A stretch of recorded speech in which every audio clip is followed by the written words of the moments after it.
दिल्ली से भी इस वक्त एक बड़ी खबर आ रही है। नीतीश कुमार के इस्तीफे की मांग अब तेज हो गई है। बीजेपी का जेडीयू दफ्तर का घेराव देखने को मिल रहा है। तो पटना से लेकर दिल्ली तक जोरदार हंगामा। दिल्ली से इस वक्त की बड़ी जानकारी आप तक पहुंचा रहे हैं। नीतीश कुमार के इस्तीफे की मांग तेज हो गई है। कल भी आपने देखा दिल्ली में जंतर मंतर के बाद किस तरीके से प्रदर्शन किया गया। सीएम नीतीश कुमार का वहां पर पुतला फूंका गया और इस्तीफे की मांग करते हुए वहां पर बीजेपी के समर्थक और कार्यकर्ता नजर आए। लेकिन आज एक बार फिर से नीतीश कुमार के इस्तीफे की मांग तेज हो गई है। तमाम जानकारी के साथ दिल्ली से हमारे सहयोगी तरुण काड़ा हमारे साथ जुड़ चुके हैं। तरुण, फिलहाल दिल्ली में क्या कुछ देखने को मिल रहा है? क्योंकि कल भी हमने देखा जोरदार हंगामा होता है, लेकिन आज जो जानकारी आ रही है जेडीयू दफ्तर का भी घेराव किया जा रहा है। फिलहाल स्थिति क्या कुछ बनी हुई है?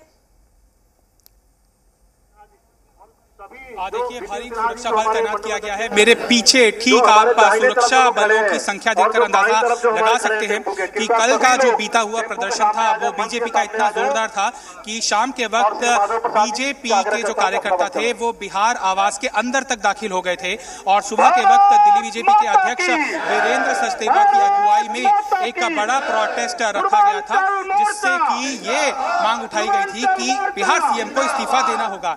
हर्ष मल्होत्रा हमारे से जुड़ रहे महामंत्री है। बार बार माफी मांगी गई है नीतीश कुमार की तरफ से, और नाकाफी क्यों नहीं लग रही? भारतीय जनता पार्टी के उन्होंने माफी भी व्यंग्यात्मक मांगी है। उनको शर्म आनी चाहिए। अगर उनके मन में जरा सी भी नैतिकता होती तो भावावेश में कोई बात कही है उसके कुछ देर बाद ही उनकी माफी आनी चाहिए थी। और सही मायने में माफी मांगने का ये तरीका नहीं है कि मैं नीतीश कुमार से माफी मांगता हूं। वो भी दर्शाता है कि उनके मन में माताओं बहनों के प्रति क्या सम्मान है या उनके बारे में वो क्या सोचते हैं। जो स्कूल्स में कॉलेजेस में सेक्स एजुकेशन के रूप में भी नहीं पढ़ाई जा सकती, वो वक्तव्य दिया है नीतीश जी ने वहां पर। उनको शर्म आनी चाहिए। उनको नैतिकता के आधार पर सही मायने में माफी मांगनी है तो इस्तीफा देना चाहिए। तरुण, मेरा एक सवाल है। तरुण, बिल्कुल तरुण, मेरा एक सवाल है, उनसे पूछने की कोशिश कीजिए। लगातार नीतीश कुमार का जो लोग समर्थन कर रहे हैं उनका कहना है कि स्लिप ऑफ टंग है और यही वजह है कि नीतीश कुमार ये बोल गए, लेकिन उनका इंटेंशन इस तरीके का नहीं था। और यही वजह कि सीएम नीतीश कुमार जब खुद कह रहे हैं कि मैं शर्मसार हूं, मैं शर्मिंदा हूं अपने दिए गए इस बयान की, मैं खुद निंदा करता हूं। वो पता नहीं कहां टारगेट करना चाहते हैं। तर्क जो दिए जा रहे हैं वो ये कह रहे हैं कि उनका किस महिलाओं को अपमानित करने का भाव नहीं था और ये तूल दिया जा रहा है मुद्दे को।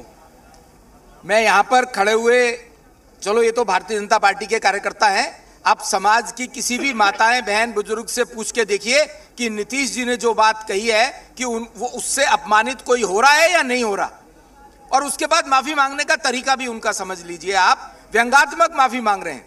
सही मायने में माफी मांग रहे होते तो आदमी के मन में पश्चाताप होता है। कोई वो तो खैर ड्रामाबाजी करने में बहुत अग्रणीय लोग हैं, देश की सत्ता पे तो काबिज होना चाहते हैं।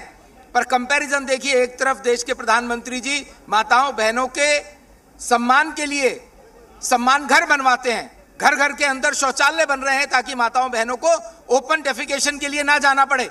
और दूसरी तरफ नीतीश कुमार इस तरह की बात कर रहे हैं। उनको अगर सही मायने में पश्चाताप हो रहा है तो उन्हें माफी मांगते हुए इस्तीफा देना चाहिए। रणनीति क्या है? क्योंकि कल हमने 2 बार प्रदर्शन देखा, आज जेडीयू दफ्तर का घेराव। ये मन में आक्रोश है, ये रणनीति का कोई हिस्सा नहीं है। ये जनता के बीच में आक्रोश है तो लगता है कि उनका आक्रोश आना भी चाहिए बाहर। पॉलिटिकल माफी मांगी गई है नीतीश कुमार की तरफ से और तस्वीरों के जरिए भी हम आपको यहाँ की स्थिति बयां करने की कोशिश करते हैं। बीजेपी के जो कार्यकर्ता हैं वो लगातार जेडीयू दफ्तर के बाहर डटे हुए हैं और ये उग्र जो प्रदर्शन है वो किसी भी समय जो संयम है उसको सीमा को लांघ सकता है। और अगर ये प्रदर्शनकारी एक लेयर की बैरिकेड भी लांघने के अंदर कामयाब होते हैं तो ये एक कानून व्यवस्था के ऊपर बड़ा सवाल खड़ा जरूर करेगा। संख्या जो है बीजेपी कार्यकर्ताओं की लगातार बढ़ती जा रही है और दिल्ली बीजेपी के जो अध्यक्ष वीरेंद्र सचदेवा भी इस प्रदर्शन में थोड़ी देर से जुड़ेंगे। तरुण, सीधे तौर पर यह कहे कि ये मुद्दा कहीं ना कहीं अब सियासत की जंग बन चुका है और यही वजह है कि कहीं ना कहीं इस प्रदर्शन के द्वारा, ये आंदोलन के द्वारा सीएम नीतीश कुमार पर दबाव बनाने की कोशिश है कि आप इस्तीफा दीजिए। आज पिछले 3 दिन हो गया नीतीश जी को बिल्कुल लग ऐसा रहा है, और चूंकि एक ऐसा बयान सामने आया है जिसकी कोई कल्पना तक नहीं कर सकता है। बिल्कुल कोई नया नेता होता, राजनीति शुरू किए हुए नेता होता, वो समझ में आता कि ठीक है, उसको परिपक्वता नहीं है, उसको अंदाजा नहीं है कि वो क्या बोल रहा है, शब्द फिसल गए। लेकिन एक ऐसा नेता जो करीबन 40 साल से ऊपर सक्रिय राजनीति के अंदर पार्टिसिपेट कर चुके हैं, कहा जाता है कि जो आंदोलन जेपी आंदोलन हुआ था उनसे नीतीश कुमार निकले हैं। ऐसा व्यक्ति जो कई बार बिहार का मुख्यमंत्री रह चुका है और अब इंडिया अलायंस को भी कटघरे में खड़ा बीजेपी के कार्यकर्ता कर रहे हैं, वो ये बयान दे रहे हैं कि नीतीश कुमार का जो मानसिक संतुलन है वो इस कारण बिगड़ गया है क्योंकि अब वो ऐसे लोगों के साथ उठना बैठना कर रहे हैं जो महिलाओं की इज्जत नहीं करते हैं। लिहाजा नीतीश कुमार पर तो सीधा हमला किया ही जा रहा है, पूरे इंडिया अलायंस को भी इस पूरे प्रकरण के ऊपर घेरा जा रहा है। तरुण, ये कहे कि सीएम नीतीश कुमार के इस बयान ने कहीं ना कहीं इंडियन अलायंस को भी कटघरे में खड़ा कर दिया है, और यही वजह है कि ना सिर्फ सड़क से लेकर सदन तक ये पूरा मामला कोर्ट तक पहुंच चुका है। नहीं सकते कि कौन सी भाषाएं इस्तेमाल कर रहा है। देखिए, कुछ और लोगों से हम बात करने की कोशिश करेंगे, चूंकि कोर्ट में भी ये मामला अब पहुंच चुका है। लिहाजा आने वाले वक्त के अंदर मुश्किलें हो सकता है कि नीतीश कुमार की और बढ़ जाए। पूर्वांचल मोर्चा का जो अध्यक्ष है वो भी यहाँ पर खड़े हुए हैं, और उनके साथ जो उनके कार्यकर्ता हैं, अगर उन्होंने संयम नहीं बरता तो एक ये बड़ी चुनौती कानून व्यवस्था के लिहाज से खड़ी हो सकती है। और चूंकि अब कानूनी अड़चने भी नीतीश कुमार को झेलनी पड़ सकती हैं, ये एक बड़ी चुनौती है, उससे वो किस तरह से पार लेंगे, चूंकि एनसीडब्ल्यू ने भी इसकी कड़े शब्दों के अंदर भर्त्सना की है। फिलहाल बीजेपी की क्या कुछ रणनीति है, चूंकि कल भी हमने तस्वीरें देखी थी प्रदर्शन की, आज भी जो घेराव है वो किया जा रहा है, तो ऐसे में क्या कुछ रणनीति? साथ राबड़ी जी के परिवार का भी अपमान किया है और जो उन्होंने शब्द यूज किया है राबड़ी जी को।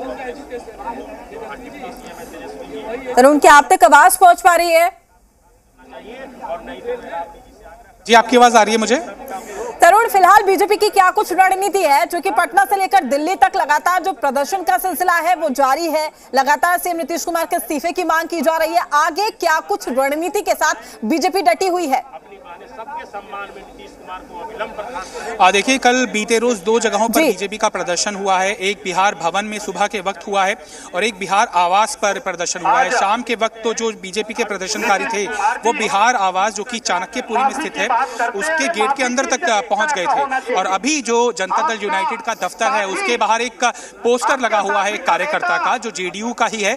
उसमें ये नारा लिखा हुआ है कि नारी का करो सम्मान, तभी बनेगा देश महान। बीजेपी के जो कार्यकर्ता हैं इस पोस्टर को देखकर आक्रोशित हो रहे हैं। उनका कहना है कि नारी का सम्मान ये कैसे बनेगा देश महान, और नीतीश कुमार के जो बोल है वो एक तरह से विपरीत है इस पूरे नारे के। लिहाजा ये हो सकता है कि अगर ये प्रदर्शन थोड़ा उग्र हुआ तो ये पोस्टर को निशाना बना सकते हैं बीजेपी के कार्यकर्ता। हालांकि आने वाले समय के अंदर बीजेपी के कार्यकर्ताओं का, नेताओं का यही दावा है कि चूंकि आधी आबादी को अपमानित किया है नीतीश कुमार ने, लिहाजा महिलाओं का जो ये आक्रोश है वो तब तक जारी रहेगा जब तक कि मुख्यमंत्री पद से वो इस्तीफा नहीं दे देते। तरुण, देखिए, सबसे बड़ी बात यह है कि चुनाव नजदीक है, ऐसे में सीएम नीतीश कुमार का ये बयान विपक्ष को कहीं ना कहीं बैठे बिठाए एक ऐसा मुद्दा मिल गया है जो कहीं ना कहीं अब देखिए अब सीधा कनेक्शन महिलाओं के साथ यहां पर देखने को मिल रहा है। ये कहें कि सीएम नीतीश कुमार के इस बयान ने पार्टी को ही कटघरे में खड़ा कर दिया है और जिसका खामियाजा आने वाले दिनों में भुगतना होगा। देखिए, जाहिर तौर पर विपक्ष में चूंकि बीजेपी है और अगर सत्ता पक्ष का इतना बड़ा नेता जो कि इंडिया अलायंस के अंदर भी महत्वपूर्ण भूमिका निभा रहा है, उनके इस तरह के बयान अगर सामने आएंगे और उस परिप्रेक्ष्य के अंदर कि नारी आरक्षण बिल संसद के अंदर पास हुआ है, बीजेपी इसको बड़े स्तर के ऊपर प्रचारित भी कर रही है। लिहाजा किस तरह से उसकी काट ढूंढी जाएगी, चूंकि लोगों के बीच में जब वोट मांगने जाएंगे इंडिया अलायंस के लोग या फिर जेडीयू के भी लोग, तो महिला वोटर्स तो पूछेंगी ना सवाल कि ये कैसे नेता हैं जो इस तरह से सदन के अंदर महिलाओं को अपमानित कर रहे हैं, ऐसी भाषा का इस्तेमाल कर रहे हैं जिससे कि उनका आचरण समझ में आ रहा है, उनका भाव समझ में आ रहा है कि नारी सुरक्षा किस तरह से फिर सुनिश्चित हो पाएगी जब उनके इतने बड़े नेता इस तरह का बयान दे रहे हैं। तो जाहिर तौर पर बीजेपी इसको एक बहुत बड़े मुद्दे के तौर पर भुनाने की कोशिश कर रही है। इसी कारण सिर्फ बिहार तक ही नहीं, दिल्ली से भी प्रदर्शन विरोध शुरू हो चुके हैं और इसकी आंच आ सके इसकी कोशिश पूर्वांचल मोर्चे के अध्यक्ष, उनसे बात करते हैं। किस तरह से देखते हैं एक कानूनी लड़ाई भी हो सकता है शुरू हो जाए नीतीश को, और ये पोस्टर पीछे आप देख रहे हैं उससे आक्रोशित क्यों हैं? पोस्टर पर उन्होंने एक नारा दिया है, आप देख सकते हैं कि नारी का करो सम्मान और तभी बचेगा देश महान। और नारी का जो सम्मान कर रहे हैं, नारी का जो सम्मान नीतीश जी और उनका अलायंस सरकार कर रही है, आप खुद देख सकते हैं उस चीज को। हम सबसे पहले मांग करते हैं कि नारी के अपमान के साथ राबड़ी जी का भी अपमान है। राबड़ी जी और लालू जी के परिवार में अगर थोड़ी सी भी नैतिकता बची हुई है तो वो अविलंब इस सरकार को गिराएं। और नीतीश कुमार ने जो बयान दिया है उस बयान को हिंदुस्तान की कोई भी नारी, कोई भी छात्राएं बर्दाश्त नहीं कर सकती है। और मैं आग्रह करता हूं वहां के डिप्टी सीएम तेजस्वी जी से कि आपने जो मीडिया में बोला है शिक्षा का ज्ञान, आप शिक्षित हो जाते तो ज्ञान देते।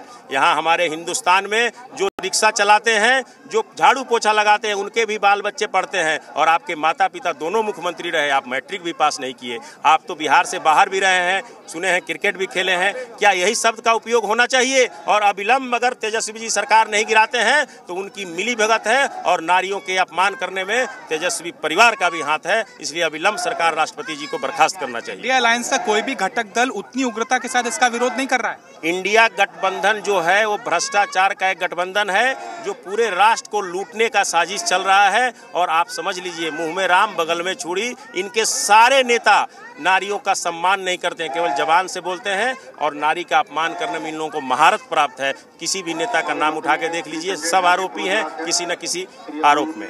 ये बोला जा रहा है कि नीतीश जी का जो भाव था महिलाओं को अपमानित करने का नहीं था। नहीं, ये अगर मुख्यमंत्री पद पे है, कोई साधारण व्यक्ति नहीं है, अगर उनको अपमानित करने का नहीं था तो उनके मुंह से आवाज नहीं निकलती, उनका तो जीभ कट जाना चाहिए। ये उनकी सोची समझी चाल है। उनके मन में इस तरह महिलाओं के लिए गंदी भावना पनपती है, इस वजह से विधानसभा में बोला गया। ऐसे कोई राह चलते हुए जगह में नहीं बोले, विधानसभा में इस तरह के घटिया हरकत बोले ताकि उनके पीछे बैठी महिला अपने आंख और सर नीचे कर रही है। कितनी घिनौनी बात बोले होंगे, समझ सकते हैं या सुने हैं। इसलिए नीतीश कुमार जो किए हैं वो माफी लायक नहीं है। हम लोग उन्हें माफ नहीं करेंगे, वो उनको गद्दी छोड़ देना चाहिए। और उनका डिप्टी चेयरमैन है, उन्हें भी माँ है, उनके घर में भी 7-8 बहनें हैं, उन्हें भी सोचना चाहिए। अगर नीतीश कुमार के सपोर्ट कर रहे हैं तो वो अपनी इस पद को इस्तीफा दे देना चाहिए। हम भारत की महिला कभी इस अपमान को सहेंगे नहीं। भारत माता की। आप देख सकते हैं आक्रोशित जो कार्यकर्ता है, प्रदर्शन अभी शुरू हुआ है, तो ऐसे में आशंका। बिल्कुल तरुण, आप नजर बनाए रखिएगा, आपसे तमाम जानकारी हम लेते रहेंगे। फिलहाल के लिए आपका शुक्रिया। चलिए फिलहाल रुकते हैं, छोटे से ब्रेक के लिए जल्द हाजिर होंगे।